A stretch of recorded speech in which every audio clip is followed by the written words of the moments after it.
So yun guys, magluluto tayo ng pinakbet. Minsan maggulay-gulay din para healthy ang katawan guys.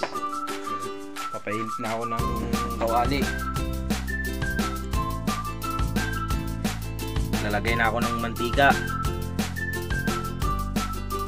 So yun guys, lalagay natin yung bawang, sibuyas, luya.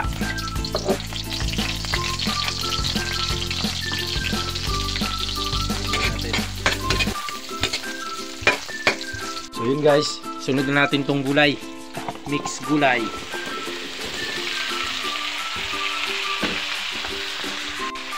Tingnan natin.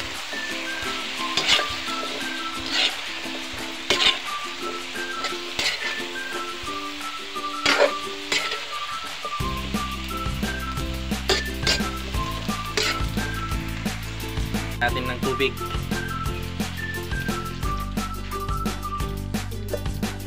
Tubig galing Pasay.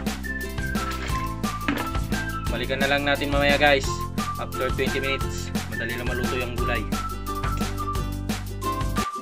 So yun guys, after 20 minutes guys, luto na siya.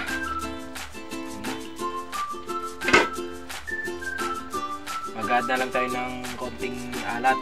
Lagyan tayo ng magbuong GB.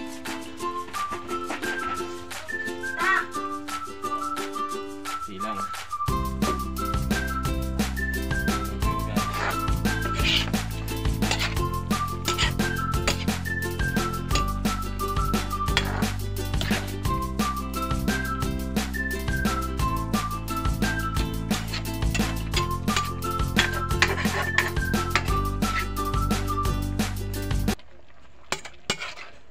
Guys, luto na to guys. Nandito na lang.